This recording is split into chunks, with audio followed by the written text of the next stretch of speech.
So you have your estimated cost. Now you have to see what your profits are. It has happened before. There have been students who thought they were making a profit and they weren't. They were actually losing a little bit of money on each sale. So you have to calculate these profits. What do? Go to Google and find this, but you have to go to Google and find it. Google FBA calculator. And then here you click on the first link. The first link is Amazon related. It's got to be that one. And here is the old FBA calculator. You can continue as a guest or you can log in, but look at this message. The FBA revenue calculator will be retired on this date. So let's just use the new one. Okay, let's get used to the new one. Let me show you how to use the new one. You can continue as a guest, or if you have a Seller Central account that's verified, you can go ahead and use that, whichever is fine. Now I want you to search on the Amazon catalog for your competitor's product, the product that you want to be most like.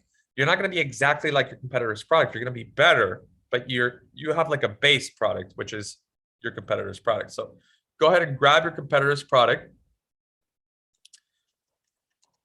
by going to Amazon.com, putting in ostrich feathers, and let's see where our competitor is at. There they are, not he or she. It could be he or she. Let's scroll down to product information, and we're going to grab something called the ASIN. That's like a UPC number. UPC, it's like a worldwide identification number, but with Amazon terms, it's called the Amazon Standard Identification Number. It's their own version of a UPC. So it identifies the product. So we're going to go ahead and grab that ASIN, copy that, go back to the FBA revenue cap, not the old one, the new one, and then we're going to paste that here. There's our product. There's the image and everything. So this is the FBA revenue calculator. Now you see Amazon charges you a fee whenever they send a product. Whenever they ship out a product, they charge you a fee. So you got to pay that fee. So what is that fee? And we got to calculate our profits along with that fee. There's two columns here for you to input information. The one on the right is your fulfillment. The one on the left is Amazon fulfillment. There's two versions of shipping to the actual customer. There's your fulfillment and Amazon fulfillment. Your fulfillment is known as FBM, fulfilled by merchant. Amazon fulfillment is known as FBA. That's really popular. So we have to fill out the FBA one. You could do merchant fulfilled if you want to, but number one, it's more expensive and you actually get less sales out of it because Amazon, they want you to use FBA. They really want you to use FBA. So let's go ahead and fill this out. Now, the new FBA calculator actually pre-fills the sales price. It's $12.99. You can actually check your competitor's price out. It's $12.99. You can double check it. You know, if you're like me, you're very careful with these things. So you like to double check it, even though it's already done. Then we need to press these little arrows here. We need to check that we're not missing anything. So for Amazon fees, there's nothing to be missed. Fulfillment costs. You see, Amazon is a fulfillment center. And as a fulfillment center, there's added benefits like added services, not benefits. You can do bubble wrap, bagging, labels, tape. You can do a bunch of things, but they cost money. And it actually tells you exactly how much money it costs here. So you can incorporate it into your profits. But we're not going to be doing that, especially with ostrich feathers. There's just really nothing to be done. But we do have to fill out shipping to Amazon.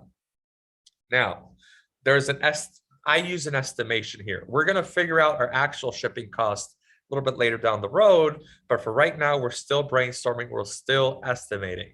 If something is less than 1.5 pounds, then this is going to be $1.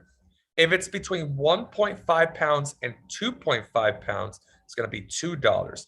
If it's between 2.5 pounds and 3.5 pounds, $3, and so on and so on. So right here, we're just putting $1, and we're good with this arrow thingy. This arrow is here for us to fill out.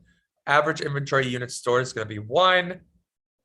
Estimated monthly units sold is going to be 1 for the purposes of calculation. It's going to be a lot more, but we're just going to leave it at 1, right? Cost of goods sold. We already looked this up. It's 10 cents.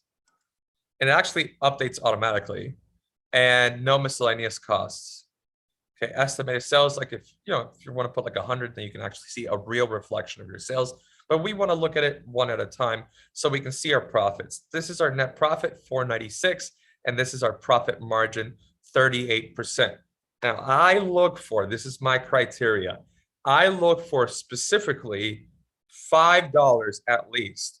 Why? Because when you're launching a new product on Amazon, you start with 0 reviews and 0 traction. So you're gonna have to put in some money in ads. Since you're gonna put in money in ads, you're gonna have to reduce that profit from 5 to like 0 or even 1 because you need an investment. But you need room. You need room to actually have a profit so you can put in advertising dollars in there. I like to have it at $5. I like to have it at least 30%. Right here, it's almost $5. It's well above 30%, but it's almost $5. It's $4.96.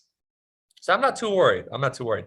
I know that my limit is $5, but yeah, I can stretch a little bit. I can reach out to 4.96 and I'll be fine. I'll be just fine. So it's take it with a grain of salt. That's really what I can say. And all in all, looking at ostrich feathers, I'm thinking of doing this right now. Like honestly, I want to do ostrich feathers. Seems like a great product.